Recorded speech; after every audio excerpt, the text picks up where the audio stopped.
All right, good afternoon, everybody. We're gonna take just a moment here and let folks filter in. We have a lot of folks registered for today's event. Thank you all for joining us and for waiting patiently. There's 21, 23. We have over 100 folks registered for today. So we're real excited to hear that you all are as intrigued and excited to learn about this topic as we have had a really fortunate experience to get to become real familiar with this area. And we've got some incredible experts with us today that are going to share some valuable insights. Some of this you can't even get in a book, but a lot of it you can. So it looks like we've got 46 that have logged in thus far. Once we hit a few more, we'll do about 1 more minute here and let some other folks roll in. Looks like a great group here. Hello, Tony. Hi, Ryan. Oh man, lots of familiar names in here. Hi, Rosalie. Hi, Rochelle. Wonderful. So just everybody kind of get familiar with the buttons on Zoom in case you aren't already. Find the chat button. Sometimes the chat is underneath the more button down in the bottom right corner. Hey, howdy guys. And you can text us if there's something bad like, oh, I can't hear you, or you have a dying question, just let us know. And we will do a Q&A session after our folks are done sharing their presentation with you. So the way that this will work is we have a few presenters with us today. This is obviously the Nature Connects Us series, so welcome to our webinar. And we've got about 58 folks that have joined us so far. And how this will work is normally we have 1 guest. Today we have 3. And we're working under new unprecedented times where things are ever evolving and changing. So, and we've learned to be very agile and flexible this year with how we operate. And we were gearing up to bring you this experience live from the cabin, and we still are. We did have a small hiccup along the way. So we have 3 presenters, and they are with us live at the cabin today. One of them is a mystery guest, and we will save that person for the very end just for that intrigue. And we also have Harvey Payne, and we also have Patricia Webster with us today. Harvey Payne is if you all haven't met him, you are in for a treat today. And Patricia Webster is kin to John Joseph Mathews. So as we learn about the history of the John Joseph Mathews Cabin today, I just ask for a little bit of extra patience, maybe than normal, because Larissa and our vehicle broke down on the way to Tallgrass today. So we are literally operating out of a restaurant in Tonkawa. So there is some background noise, and we apologize. Harvey Payne has been with TNC since day 1 of TNC, and he'll give us a little bit more background, but he is our community relations coordinator there at the Tallgrass Prairie Preserve, and we're real excited to bring this to you today. And I'm tired of talking, and we're 3 minutes in, and we appreciate your patience. So we are going to turn this over to Harvey, and I will say we anticipate there might be a few audio and or video hookups. Please know that there is no electricity at the John Joseph Mathews Cabin. We are operating completely on batteries and Wi-Fi pucks. So Harvey Payne, without further ado, I'm going to turn this over to you, sir.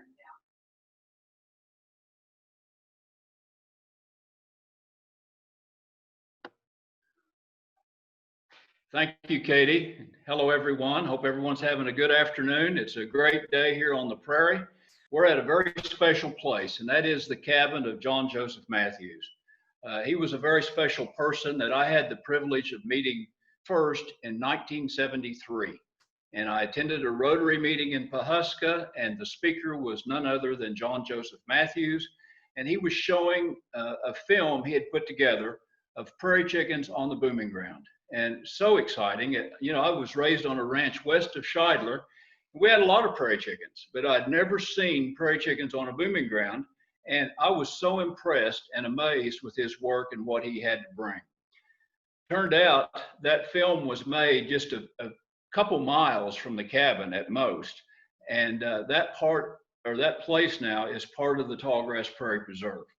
But to really understand Mathews and the role that he played in this part of the world, I have to tell you a little bit about his family. His great-grandmother was named Osenga, and she was a full-blood Osage, and she was married to a pretty famous fellow named Old Bill Williams. Old Bill Williams' real name was William Shirley Williams, and his father fought in the Revolutionary War. After the war ended, he left the country and moved to Missouri Territory, which is where the Osages were living. And so Old Bill Williams, when he was about 19, decided to become a missionary and go live with the Osages and convert them to Christianity. Well, lo and behold, they converted him to their religion. He married a full-blood Osage, as I mentioned, and that's where the Osage bloodline comes into the Mathews family. Old Bill Williams was a pretty famous mountain man. He was a contemporary of Kit Carson. He was a guide, and he was killed by friendly Ute Indians just north of Taos, New Mexico. But the reason I concentrate on Old Bill Williams is he had a real spirit of wanderlust. He was a real adventurer, and so was John Joseph Mathews. I think he inherited a lot of Old Bill Williams genes. I became very well acquainted with members of the Mathews family, namely Lillian Mathews, John Joseph's sister, in 1980. Worked closely with the family after that, including John Joseph Mathews' children, Virginia and John. Their Mathews' two nieces and nephew.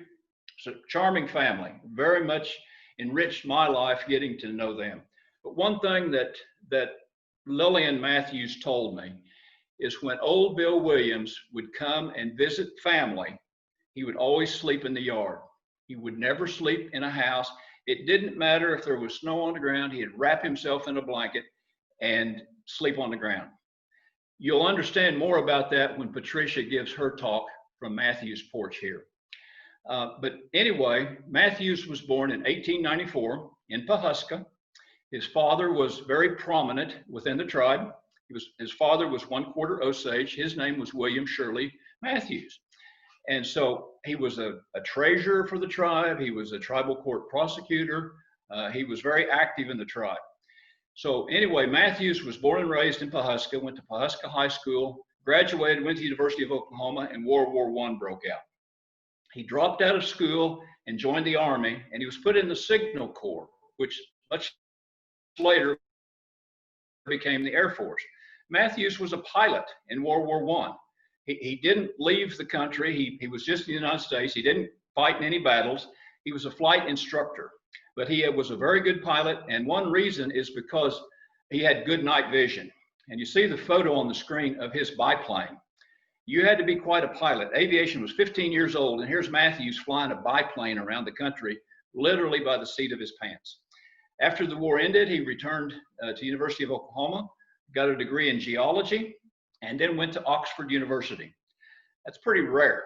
But Mathews, at that time, you've got to remember, the Osages were the richest indigenous people in the world. As a member of the Osage tribe, Mathews received a headright, which was a share of the mineral estate. And so he had the cash to go to Oxford.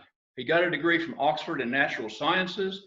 He kicked around Europe for a while, working a little as a newspaper correspondent, but mostly just touring on a motorcycle. And he was in northern Africa. And he came across this old Roman ruin, and there was a bathhouse there that had this Latin inscription on the wall. And Mathews was so taken with that Latin inscription, he decided to make that the motto for his life. And it translates to hunt, to bathe, to play, to laugh, that is to live. And he painted that on the mantle on his cabin. Mathews returned to Osage County in 1929, rented a house north of Pawhuska, and wrote his first book, which is called Wakanta, The Osage and the White Man's Road. It was centered around the Osage Reservation in the 1870s, 1880s, and on forward, but very much involving the Osages and their connection to this part of the world. It turned out the central figure in Wakanta, and Wakanta is an Osage word. It basically means the great mystery. The Osages speak the Siouan linguistic group, and so that's what that means in their language. turned out that Laban Miles, the central figure, was the Indian agent who also was Herbert Hoover's uncle and guardian. Herbert Hoover lived with him sometimes during the summer, across the street from the Mathews home. He was president when this was published in 1932. It became a book of the month. It launched Mathews' literary career in a great way. It was a huge seller. His second book was called Sundown. After the success of Wakanta, he was solicited by a New York publisher to write a novel. And as Mathews' daughter, Virginia, told me, isn't an author's first novel based upon their own life? And this talks about the struggles a young man had with white and Indian descent or parentage, bloodlines. And so that was his second book.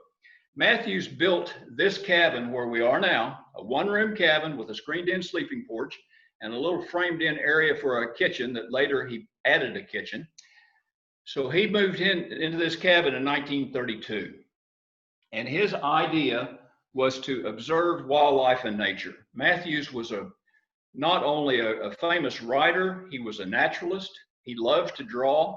He was a historian. He was especially fascinated with Osage history. So his third book that was published in 1945 is called Talking to the Moon. And it's based upon his first 10 years of life here in the cabin. I think it's interesting to note that each chapter, or 12 chapters, are titled with the Osage moons. So very much evidencing his Osage roots, as did Wakanta, as did Sundown. Then his next book was called E.W. Marlin, The Life and Death of an Oil Man. Marlin made his oil fortune in Osage County. So a very strong Osage County connection there. Mathews' fifth book, that was published in his lifetime, was called The Osages, Children of the Middle Waters. And Mathews, besides being Oxford educated, was on the Osage Tribal Council, was the moving force in establishing the Osage Tribal Museum, now Osage Nation Museum, which was the first tribally owned museum in the country. His sister Lillian was first curator. He led lobbying delegations on behalf of the Osages to Washington, D.C., along with his good friend, Chief Fred Lookout. So in that role, Mathews was able to speak to the old full-blood Osages that were clinging to their ancestral ways, their ancestral beliefs, and were hesitant to talk to anybody else about it. So Mathews, in his book, The Osages, chronicled Osage history that could have very well been lost forever had he not done that. Mathews continued to live in this cabin, except for Wakanta, he did most of his writing here.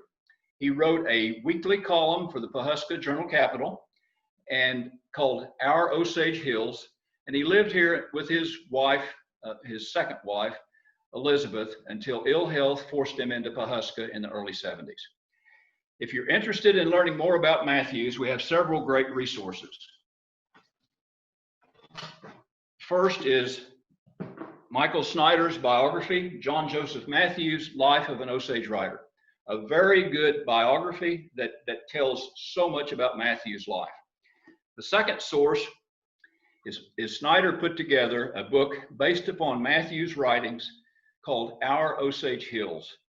And he added to it, he annotated it, he edited it, and that will be released August 15. So I've read a draft of it. It is a tremendous insight into Mathews' life as a writer, as a naturalist, as a lobbyist, and as an advocate for the Osage tribe. So the Conservancy was able to purchase this property in December of 2014. And the cabin had been vacant since Mathews moved away in the early 70s. So this was restored. It was refurnished by a group called the Questers in Bartlesville. It's very well restored. And we do, absent pandemic times, bring periodic tours here. The next speaker I'd like to introduce is a relative of John Joseph Mathews and has been a docent for several years. But we're very fortunate to have Patricia Webster here because she can tell a story about the Mathews family that nobody else can tell. A lot of people can read up about Mathews. Very few people can be related to him. So Patricia, I'd like to turn it over to you. Good afternoon. I hope I'm coming through. Hi, welcome to the webinar. All right, so, okay. This is my first time, in case you couldn't tell. I am out on the screened-in porch, and I'm going to see if I can turn this around so that you can see the view from here. Am I on? I'm on. I have led many a tour to the cabin, and when we walk out onto this porch, people so many times will say, "Oh, I wish I had that porch at my house." And so I think you can see here what the view would be. That nice fence has been put up to keep the bison from coming in here and doing any damage to this cabin. The Questers, when they refurnished this cabin, they put a bed out here. And the reason is because Joe slept out here. He also slept outside, but he slept here as well. He wanted to be as close to nature as he could be. And sleeping outside, whether it be on a screened-in porch or actually outside, is pretty close. That's about as close as you can get. Once electricity was at the cabin, then he also had a tape recorder so that he could tape any noises or any sounds that he might hear at night whenever he was out here, when he was sleeping out here. So quite a nice porch. There's a wasp, and it is inside. Let me turn this around so that I can see you as I talk to you. Whoops.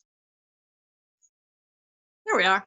And I'll do a little explanation about how I am related to John Joseph Mathews. I'm related to him on my mother's side. I am not on the Osage side. I'm not on the Mathews. I am on his mother's side. And his mother, we called her Aunt Jenny. She is the lady who is that Talking to the Moon was dedicated to. So whenever you see her name, she is the reason that I am related to John Joseph Mathews. But John Joseph Mathews is the reason that I am a docent at the Tallgrass Prairie. I grew up in Pawhuska. My family's been in Pawhuska for years. I knew about the beginnings of the Tallgrass Prairie Preserve. And I knew that I should become a docent because having had family here, having grown up here, been out on that county road many times, I knew the area. But I just couldn't do it for some reason. The newspaper would always have articles, now's the time to sign up, and I just didn't do it until word came that the Nature Conservancy had bought the property with the cabin. I signed up as quickly as I could because I really wanted to be involved in this. So when I went to the first informational meeting, they pass around a sheet where you fill out all of your contact information. The last column on the paper asks for your interest in the Tallgrass Prairie Preserve. And it's not a very big box. Whenever I was reading down, I would see people were putting like wildlife, photography, nature. Well, little bitty box, I'm trying to fill in and put John Joseph Mathews in that little bitty box because that was my interest. Nobody else put that. I don't even know if they could read it. It was so small. But he's the reason that I'm here. Now, when I became a docent, I approached Harvey Payne and told him that I would like to be involved, however they could use me here at the cabin. And so here I am. And I've led many a tour, and I love it. I enjoy it so much.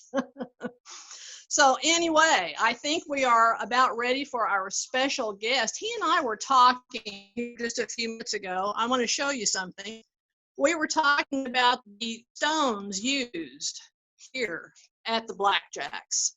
Now, I was telling Harvey a little trivia that this was not always called the Blackjacks, the cabin. He called it the shack for a while. But here are some of the native stone, and these are native stone. They were hauled by wagon, load after load after load. My great-grandparents lived down the road from here, and their hired hand was Virgil Baker. He was the one who helped to haul all of these stones, all of these rocks. My mother spent a lot of time with her grandparents. Joe would come to town, stop by their place. They would come out here bringing him groceries. There are lots of tales about the road out here too. about snow, not being able to see the road, going off the road. It was so rainy and muddy at times that they'd be slipping and sliding in the mud, people falling out of vehicles. So there are lots of stories that I can share once we are able to open up and have nice tours and nice long visits. But for now, I'm going to turn my portion over to our special guest, who happens to be the director of the Tallgrass Prairie Preserve, Mr. Bob Hamilton. Thank you, Patricia. Can you hear me? Houston. There you go. Welcome, folks. I'm out here. I'm outside the cabin. I'm Bob Hamilton, the director of the preserve. I'm underneath this beautiful catalpa tree out here in the yard. And I'll just give you a little bit of a background, kind of the bigger picture of how this property and how the cabin fits in to what the Nature Conservancy is doing in this part of the world. And let me switch to get me off of there. There you go. And so I'm out here in the corner of the yard. Here's the cabin in the central fenced in area. Here's where Mr. Mathews is buried in the yard, passed away in 1979. And as I was listening to the other speakers, I was watching the hummingbirds working this beautiful trumpet vine right here. Of course, we can't get any hummingbirds when we need them, but cuckoos calling over in the trees, bobwhite quail. As Patricia mentioned, this property is embedded within the bison unit. So we've restored the cabin. I think Katie showed some of the before pictures of the cabin back when we first got the property in 2014. And it was a little bit of a fixer-upper, you know. And so we tried to restore the cabin to its original nature. And then this was actually kind of the last piece of the puzzle, this 320 acres that we were tremendously privileged to be able to purchase from the Mathews family. It's just so flattering that they trust us to maintain and protect the legacy of this property and the legacy of Mr. Mathews. So this was really, like I say, kind of the last piece of the puzzle of about 1,500 acres down here on the southern end of the preserve. So we'd worked for about 20 years to kind of put together about, a dozen or so different tracks to kind of prevent fragmentation, prevent development, prevent conversion of these native timbers and native prairie sites. We wanted to kind of protect our kind of this southern end. And so, and like I say, this was kind of the last piece of the puzzle that fell together, and we were able to purchase this property. Then we started working on the cabin, working on the land itself, doing a lot of clearing in terms of encroaching brush and trees out in the open prairie areas, getting fire back in here. So we've been pretty aggressive in our fire. We've annually burned this for probably the last 5 or 6 years or so in the springtime. And the bison were introduced or allowed into this part of the preserve a year ago, back in July of 2019. And they come and go. Gosh, it would be nice to have some bison right here on the other side of the fence, but you know, they have about 38 square miles to run around in, about 24, almost 25,000 acres. So it's kind of unpredictable where they're going to be, but maybe there's some lurking back in there. But this is just a beautiful site. I mean, the cabin is embedded within this cross timbers landscape. That's the name that plant ecologists give to this upland timbered type of plant community. So we've got post oak and blackjack oak primarily is the dominant tree species on these upland woodland sites.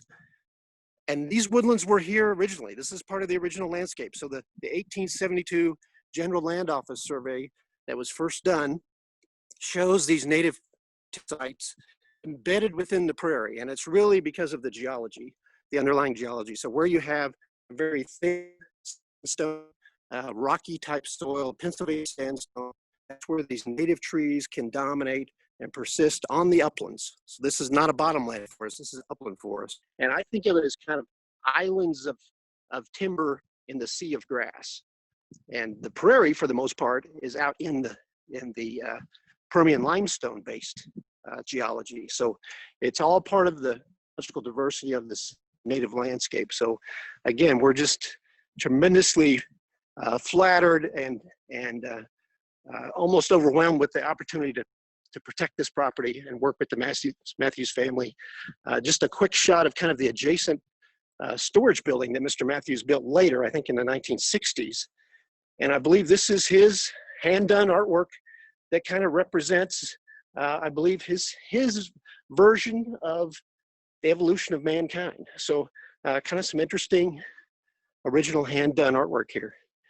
And another shot, this is kind of the north side of the cabin. Humble place, not a grandiose palace of any means, but wow, talk about location, location, location. This is it. So it's just a beautiful little piece of paradise out here in the Osage. And I think that's about what I had to contribute. Thank you. Thank you, Bob. That was fabulous. And thank you, Harvey and Patricia. Very wonderful. If you can both, all three, stay with us. This is where we get to open it up for our folks on the call. For everyone out here, if you have a question, please submit it now via the chat function. And if you have, you can either submit it during the chat function or via the Q&A button. So you have two options to send us your questions. All right, I moved out into the parking lot. The restaurant was simply getting more and more crowded and too loud. So I'm going to turn this a little bit so I can see the screen here and read your questions. This was wonderful and so intriguing. I do want to share one screen right quick while I go through questions, allow you all to see a before and an after of the interior.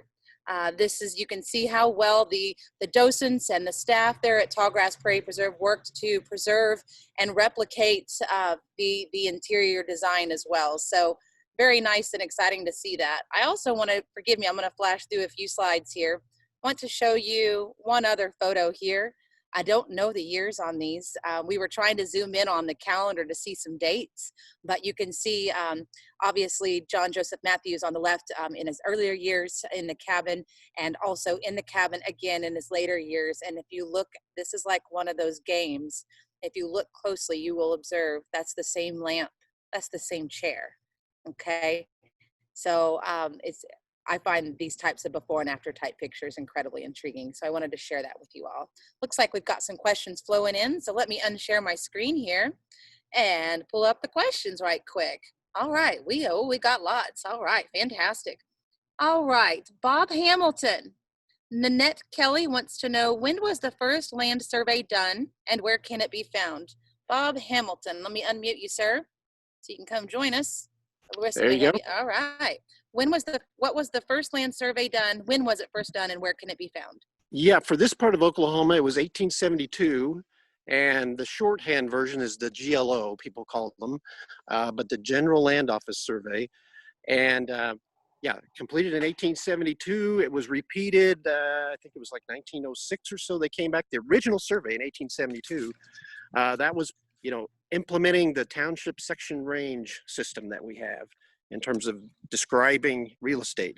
And so the surveyors came out here, and that was a hardy bunch of folks, of course, but using manual tools, chains for measurement, things like that, they did an incredibly accurate job of demarcating this grid system across the landscape. But at each section corner and at each quarter corner, they call it, so kind of at the half mile points around the perimeter of a section, they built stone monuments. And again, they came back later in the early 1900s and replaced that with steel pins with brass caps, a little bit sturdier system. But you can, the original General Land Office surveys, they're just wonderful. It looks like, the Declaration of Independence, it's one of these historic documents. Very large format. I want to say they're like 32 or 36 inches each page, but they're at the State Library. And I believe it's all available online now, digital copies. And so it's really cool stuff to look back at. For each section, the surveyor, I should say for each township, so at each 6 mile by 6 mile square, they developed a map that shows the general lay of the land. So streams, Indian encampments, trails, things like that, and the edge between timber and prairie. And so what we've done is you can go back on those maps, of course, you can digitize all that stuff You overlay that with modern satellite imagery, and lo and behold, the timber is basically where it was in 1872. So again, that's some pretty solid ground to stand on in terms of making the statement that these cross timbers were part of the original landscape out here. All right, fabulous, wonderful. Thank you for sharing, Bob. And I'm not sure if you're aware, but your phone is still flipped the other way, so we didn't get to see your pretty face while you told us all that wonderful information. All right, moving along. I'm going to mute you now, Bob. We'll see. I'm not sure who the next question is for, but let's take a look at our next question here. Let's see. Is the artwork, Carol is asking, is the artwork on the concrete building preserved somehow? Does anyone, Harvey or Bob, do either of you know if that artwork is preserved somehow? It's not. We don't really know what to do. That was done in 1966, in the summer of '66. So it stood a lot of tests of time and a lot of different weather conditions and still in remarkable shape. I'd like to know what kind of paint he used. All right, wonderful. Thank you for letting us know. So Carol and or friends on the call, if anybody is an expert in the area of preserving paintings from the 60s on concrete walls, please reach out to us and let us know. We will be open to any insight, feedback, and suggestions you might have. Thank you, Carol, for that question. Another question we have here, Robert is asking, and Harvey, I'm going to bring this one to you. Robert is asking, when do we anticipate the cabin to be open for tours? Or well, Patricia? we did tours last year. We had tours scheduled this year, but they got canceled because of the current pandemic. So we're just going to have to see how the pandemic plays out and when it's permissible to bring people out here. We have some excellent guides. One of them is Patricia Webster, but very knowledgeable about the cabin, very passionate about the cabin, and the tours are most enlightening. And as soon as we get permission to do that again, I'm sure they'll be open for visitors. Wonderful. Thank you, Harvey. We do look forward to getting those back up and running and having the opportunity to share in person with everyone this experience. So thank you for that question. Appreciate it, Robert. We have another question here from Mason Powell. He's asking, was the cabin built on the Mathews family original allotted land? It was built on land. It was built on 40 acres that was allotted to John Joseph Mathews. You know, the chain of title went from the United States government to the Cherokees in 1838, and then to the Osages by a treaty of 1870. They moved here officially in 1872. It was the Osage Reservation until 1906, when Congress passed the Allotment Bill that provided for the establishment of a tribal roll. There were 2,239 Osages on that roll. Each Osage got about 657 acres of land. It wasn't necessarily contiguous. This was part of the 40 acres that John Joseph Mathews got from that allotment. So it's very special land in that regard to us. Wow, Harvey, you know your history. You all, how amazing was that? How well he recited those dates for each and every one of those actions and the transactions there. Thank you, Harvey. That's pretty spectacular. Do you teach history? Just curious. Live a long time. That's what it is. All right, Rita is asking if we have to make reservations for the tours after it's reopened. And Rita, I'll take that one right quick. Yes, you do. Once we do reopen our cabin for tours, we will post those at nature.org/OK events. And Larissa is going to put the link here in the chat for you all, so you can go ahead and just open that link. You will see that there is an event posted for cabin tours. When you click on it, it will tell you that they're canceled. It will be that page that will have upcoming cabin tours once it is reopened. We didn't want to delete the page just so folks knew that they were canceled, and you can still get the information. So Rita, that's where you go, nature.org/OK events. And the link is now in the chat menu. Thank you, Rita, for the wonderful question. Appreciate it. All right, let's see. Gerald Hatfield, he's asking, and Harvey, this sounds like a good question for you. In his book, Talking to the Moon, Mathews writes about his efforts to raise a garden. Where on the property was that garden located? It was here in his yard around his house. Okay. All right, so we don't know the exact precise area, but we know that it was in his yard right here at his house. Yeah, it's pretty small All right, yard. fabulous. I think it would have been immediately west and north of the cabin. So hopefully, Gerald, if you can get out there for a tour, then you can take a look at those areas around the house. You know, obviously there's not any specific remnants of the garden itself. So that's our swag that it's on one of those sides of the house. All right, Evan Searcy, what does Mathews Life motto? Okay, so we have a few questions about that motto again behind you, Harvey. So I would say if you can maybe kind of, what I'll do is I'll bring that picture up on the slide, on the slideshow right quick. So give me 1 second. We have several questions about this one topic in here, folks. I'm going to bring this up on the screen. The question is, what's the life motto on the mantle translate to, and how do you see that reflecting into his work or other parts of the house? And another person was also simply asking for the Latin inscription and translation of the fireplace. So here we go. Let me bring that up. It's all you, Harvey. Believe it or not, some of our docents have been fluent in Latin. That's pretty amazing. I was pretty surprised. Mathews interpreted this or translated it in an article in the Chronicles of Oklahoma put out by the Oklahoma Historical Society. Mathews' interpretation of this phrase is to hunt, to bathe, to play, to laugh, that is to live. And that's what he told the newspaper writer from the Tulsa World that came up and interviewed him.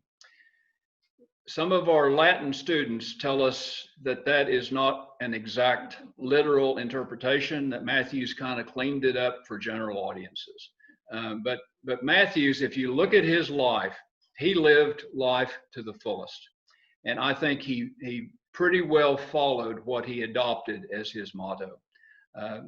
He didn't leave much out of his life. This is a photo of Chief Jeffrey Standing Bear, standing in front of the mantle on the fireplace. That was the source of heat for the cabin.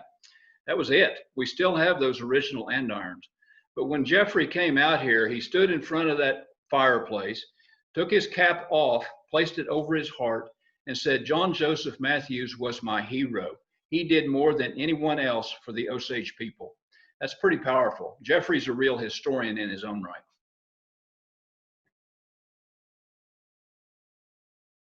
Super. Thank you for that, Harvey. Appreciate the insight there and explanation.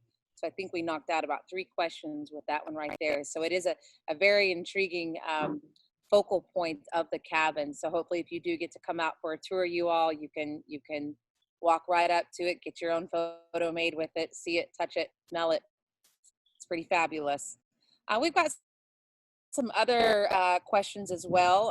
Patricia, this one's not necessarily a question, but I did want you to hear that Gina Kerr said that this is a great video presentation and she's really enjoyed hearing about her grandmother's first cousin again. She may have to leave the presentation earlier, but Patricia, I wanted to make sure that you heard that Gina reached out and really appreciated this. Also, Eloise Blanton has a question. Harvey, she is inquiring, could you please explain the process required to enable a cabin to be purchased for the Tallgrass Prairie Preserve? And I'm going to turn my screen off here so that we can. Yeah, that's a pretty long, that's a very good question. This land was not restricted, so it didn't require approval for the conveyance by the Bureau of Indian Affairs. But Mathews, in his will, left this property, or he left his assets to his wife for her lifetime. Upon her death, to his children for their lifetimes. He had 2 children, John and Virginia. Upon their deaths, to their children. Virginia never married, had no children. John had 3 daughters. But with the caveat that if the grandchildren tried to sell it, they would lose their interest and their interest would pass to their children, which is a violation of Oklahoma's rule against perpetuities. So the family, none of the immediate family of John Joseph Mathews lived in this part of the world. They all lived on the East Coast, basically.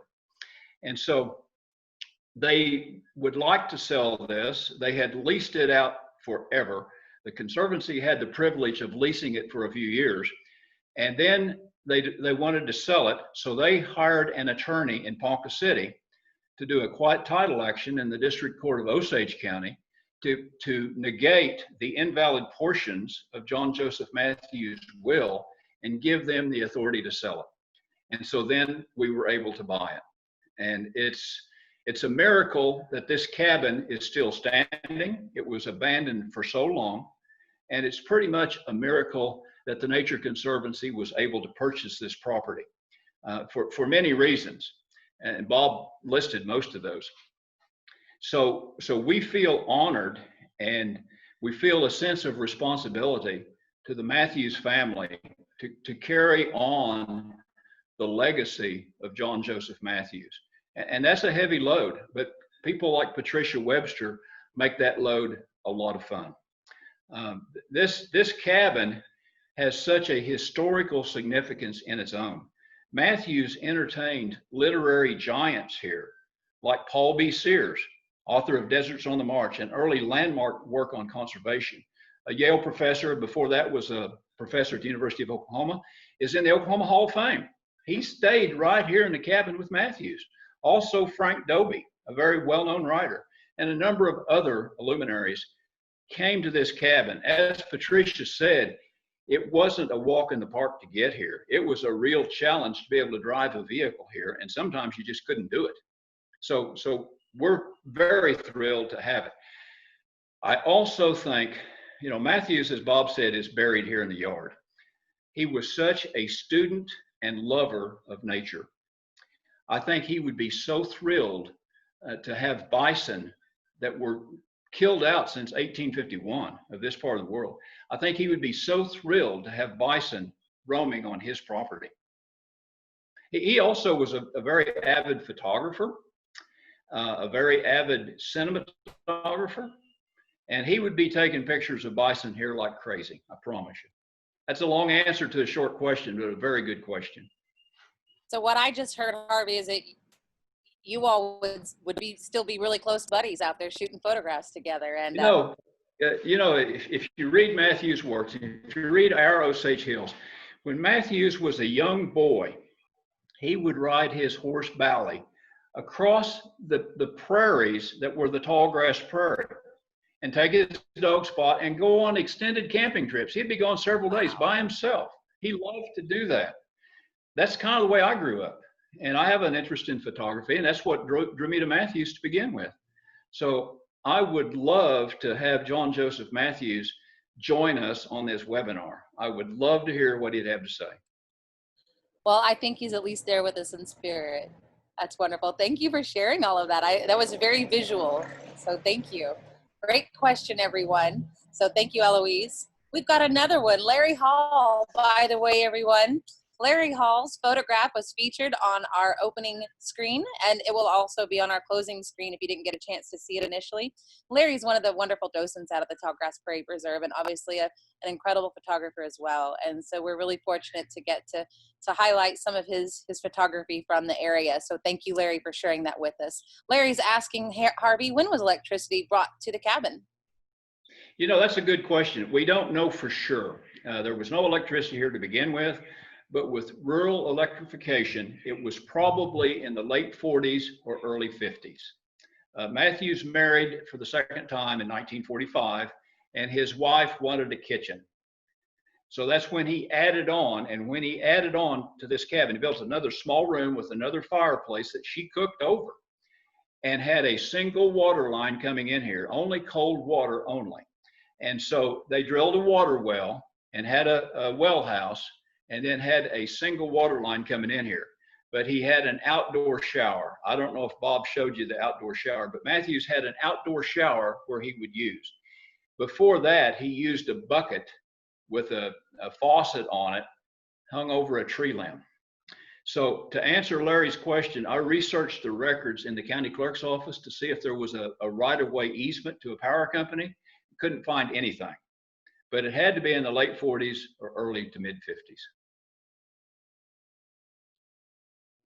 All right, good deal. Thank you for sharing. Bob, by any chance, is that well near you or something you can show us? I'm unmuting you too, by the way. You're unmuted, Bob. Yeah, okay. Yeah, the actual, we'll see if we can see it in the vegetation out here. What you Oh. see sticking up out there, that's the top of the well. So it did have a little, that's just an iron covering that we built, but it had a little cinder block building that was probably just maybe a couple feet tall. And I think the way the system worked was, that drew the water out of the ground. It then went into this building where there was a pressure tank, where you could hold a reserve. That's where it was pressurized and then was plumbed into the house. All right, fabulous. Thank you for showing us that and for giving us the additional insight there. All right, let's see here. I see 2 more questions so far. So Harvey, this one's for you from Mason Powell. He asked a question earlier and he's saying, you mentioned earlier the reluctancy, Harvey, of the Osage elders to discuss the past. As recorded in the Osages, and my great-aunt was one of those Osages who spoke with Mathews. Can you talk more about this, please? Well, I can give my perspective, and that's based upon being born and raised in Osage County, living here all my life, and being fascinated with Osages, Osage culture, and Osage history. You've got to remember, when the Europeans encountered the Osages in 1673, near where St. Louis is now, the Osages were the dominant tribe in this part of the world. West of here, it was the Comanches, but the Osages ruled this part of the world. And they were headquartered near St. Louis, but they would come on hunting trips here, and they considered this part of their domain. Their medicine was very powerful. They had 10 to 12,000 people. They had warriors up to 7 feet tall. They were very powerful people. They ruled this domain. With white encroachment, the Osages took a beating, basically. Through a series of treaties, they were moved into a reservation in southeastern Kansas. They got overrun there, and then they moved here. So many of the Osages, I'm making general statements. Anytime you make general statements, you're opening yourself up to a lot of criticism. But they felt like their medicine that had served them so well for generations was no longer any good. And that white man's medicine was stronger. And so you had basically 2 factions within the tribe. You had the full bloods that were clinging to their ancestral ways. They wanted to go on buffalo hunts twice a year. The last successful buffalo hunt for the Osages was 1875. And then you had a lot of whites marrying into the tribe. So you had a lot of mixed blood Osages. Most of those mixed bloods were pushing for the adoption of white man's ways and wanting to give up their ancestral ways. And then you had the full bloods that were clinging to their old beliefs, clinging to their old way of life, and wishing for the good old days. And so they were hesitant to talk to outsiders about this. Most of the mixed bloods at that time didn't really care. And so the full bloods and the people that were clinging to their beliefs knew that with them, that body of knowledge would mostly be lost. They didn't have a written language. They used oral histories. And so that's where Mathews came in through decades and talking to these people and being good friends with the last hereditary chief of the Great and Little Osages, Fred Lookout. So Mathews could open doors that I don't know of anyone else could have opened. And had it not been for Mathews, this knowledge that now seems very important to many Osages, there are only like less than 10 full-blood Osages left. Many Osages now are wanting to recapture their history. And had Mathews not recorded that, you'd have a large void there. So that's one of Mathews' many contributions to the Osages. There are a number of others. Wonderful. Thank you, Harvey, for sharing. Very, very informative. And thank you again for asking that question. I believe that was Mason who asked that original question. Thank you, Mason. All right, so a couple more questions right quick. I do believe, Carol, that we did answer this one, but I am going to bring up on the screen a close-up look of his gravestone there at the property. Carol is asking, if we had covered when the cabin was last inhabited by Mathews. Was he living there when he passed away? Harvey, I believe you addressed that, but if you don't mind readdressing that, please. Yeah, no, he was not living here.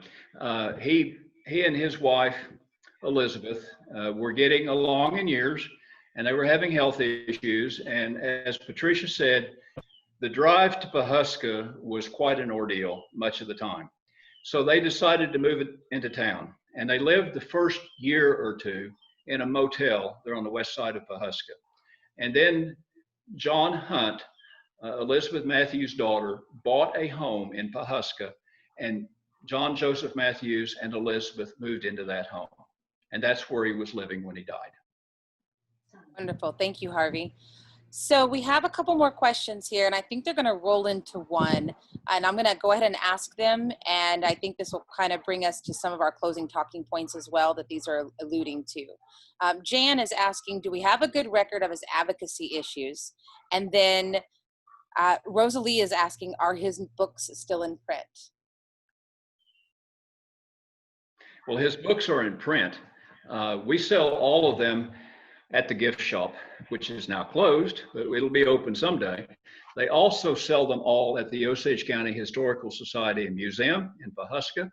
And then, of course, you can buy just about everything your heart desires from Amazon. Wonderful. And Jan was asking about if there's a good document. Is there good documentation of his advocacy issues? And I was thinking maybe that would be in the books. I wasn't sure. I would refer to our Osage Hills that will be published the 15th of this month, or available then. And then I would read 20,000 Mornings. That was a book that was published posthumously after Mathews' death. It was to be the first part of a 3-part autobiography. It's all he got written, based on the first 20,000 mornings of his life.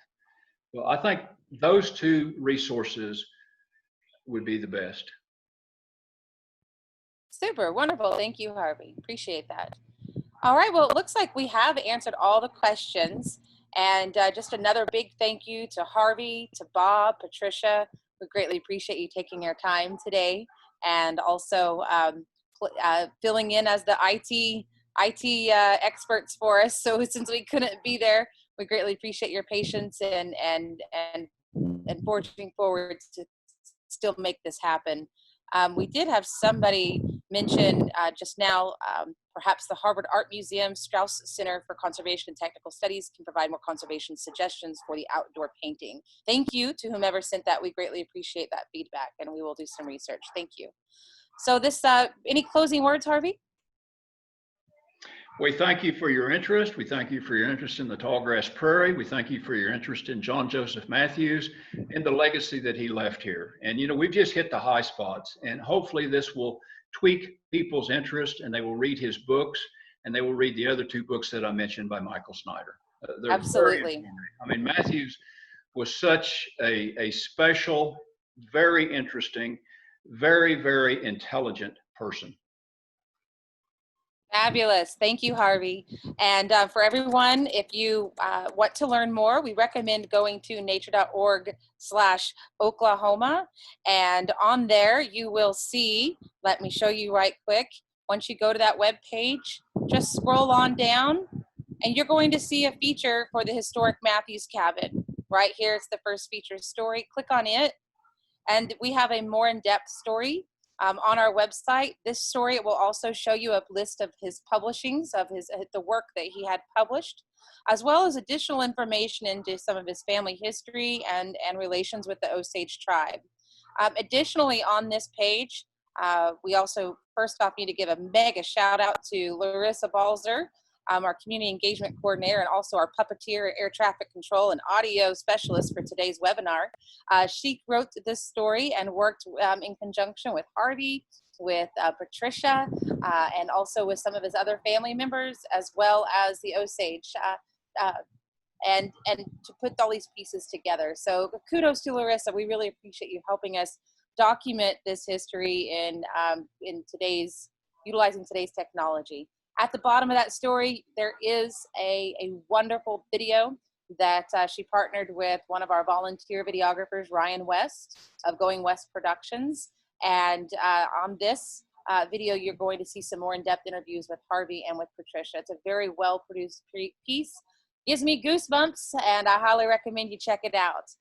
As Harvey mentioned, he did recommend 2 other books, so let me bring those back up again, both from Michael Snyder. That's John Joseph Mathews, The Life of an Osage Writer, and then also Our Osage Hill, which again, by John Joseph Mathews and Michael Snyder. So those are some additional resources to check out. One more thing before we completely part, we do have another webinar coming up on August 26th at noon, which is 2 Wednesdays from now. And that will be same, just on Zoom again. So nature.org/OK webinars will take you right to whatever our most upcoming events are, our virtual webinars events are. This one is about site wind right.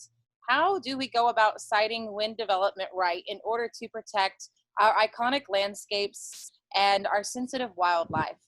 Mike Fuhr, our state director, and Nathan Cummins, who is the regional energy director for the Great Plains Division within the Nature Conservancy, will both be joining us 2 Wednesdays from now to share with us a very unique tool that has recently been launched that involves 17 states. It is a 17-state collaborative to help out with this issue of, but also while at the same time continuing to support renewable energy, but also protecting our iconic prairies. So if you would like to tune in, nature.org/OK webinars, we'd love to see you to learn more about siting wind right. Until then, we are grateful for your participation and for all the wonderful questions that you all provided. And of course, to our participants, Harvey, Patricia, and Bob, thank you so much. We hope you all have a wonderful Wednesday and the rest of your week. And stay healthy, everyone. Thank you so much. Bye-bye.